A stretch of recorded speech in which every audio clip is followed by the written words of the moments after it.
Have you been living in New Zealand the last several weeks and months? Well, you are mistaken. I've been in Australia. Australia. It's the same thing.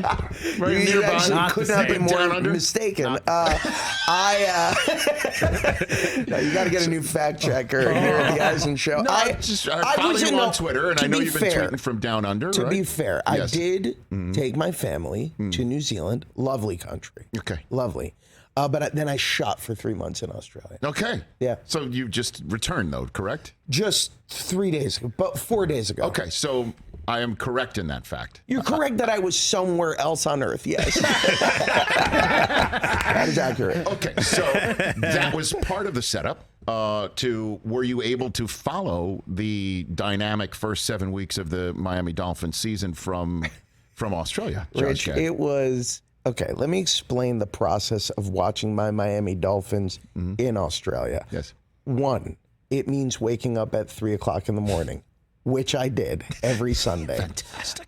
2, it means that I have to illegally download whatever application Australia has to watch football. Okay. I'm sorry, Australia and New Zealand. And then by proxy. Yeah, by proxy. Yeah. And then 3, it means that I had to watch Tua get concussed twice and then watch 2 other quarterbacks start and watch my Dolphins go from once again being the great hope to a much more regular occurrence in my life, which is being the Miami Dolphins that I've grown up with. Well, I know you weren't terribly happy about Brian Flores getting fired. I remember what you were talking about it at the time, but Mike McDaniel he is phenomenal. And he's got like comedic chops too. He's really funny. He is. He's really funny. And what I love about him is his players say it. The guy's got steel balls. Like he goes out there and he'll just make calls. Not all of them I love. Last week there was that bizarre decision to go for it on 4th and 3. And, you know, at the same time, if they get the first down or they get a touchdown, we're all saying, guy's an offensive genius. Right. And we won the game, so I can't complain. But it's a very different thing from seeing the traditional sort of conservative approach that Miami Dolphins have always taken. No question. And there, I don't think there's any doubt that it's the perfect marriage of a head coach and a system to what Tua can do 100%. And bring out the greatness that we saw in Alabama in a guy who isn't 6'3", isn't 6'4", isn't somebody that's just going to stand in the pocket like Justin Herbert, say, or Burrow, and just sling it around. He's got a different skill set, and the coach totally knows what to do with it. The criticism of Flores, and I think it's a fair criticism at this point, is that he was never truly behind Tua. And to see someone embrace Tua now, and to see someone who plays to Tua's strengths, who's obviously given Tua all the weapons he needs. I think that there's still questions about our O-line, although they've been playing really solid, especially when Armstead's in there. There's definitely, to me, more upside in this kid than there is downside. Yeah. I would like to see him learn how to slide.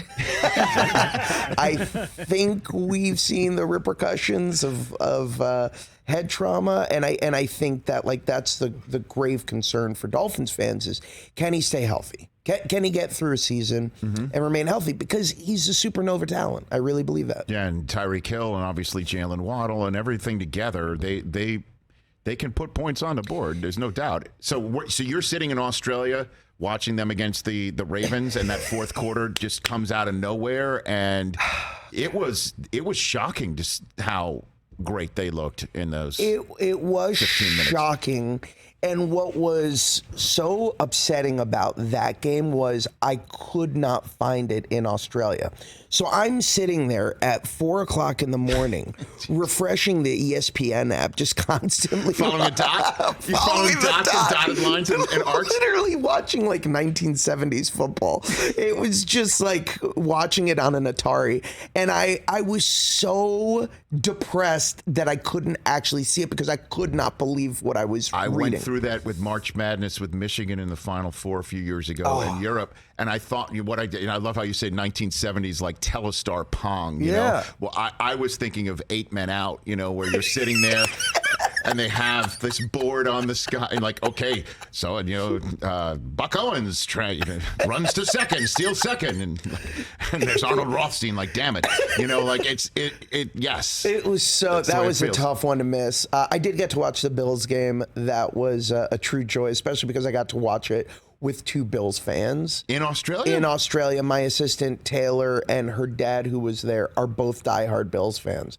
So that was great to be able to rub salt in an open wound. Like the spite, man. Josh Gad here on the Rich Eisen Show. So you one of the things you said sitting down, other than lamenting the fact that Ashton Kutcher didn't have to be here to make his appearance, was you said Henry Winkler, you saw his appearance here on the program, or saw the fact that Patrick Mahomes has in fact bestowed upon him the I was very jealous. So is there something I can do for you that now that Patrick Mahomes has invited Henry Winkler to his suite for a game? Yeah, I mean, what can I do for you?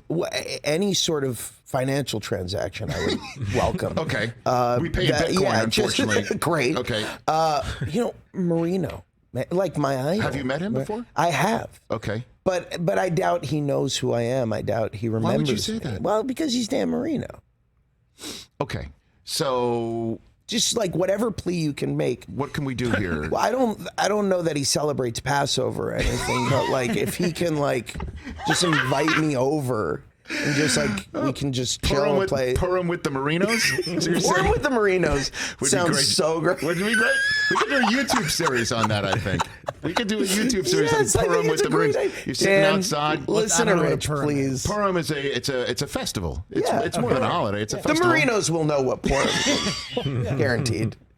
But all you got to do is just look, you got a 56-year-old man who's brought an Olaf gear right here. I mean, Marino's got to know what's going on right there. You know what? It doesn't even have to be Purim. It could just be like a Wednesday night in Miami. Okay. It can be Purim if that's what Dan wants. Honestly, I'm on it. Okay, thank you. I'm definitely on it. Thank you. I appreciate it. Because Henry Winkler is a wonderful human being, and so are you. So we'll fix it up. I love you.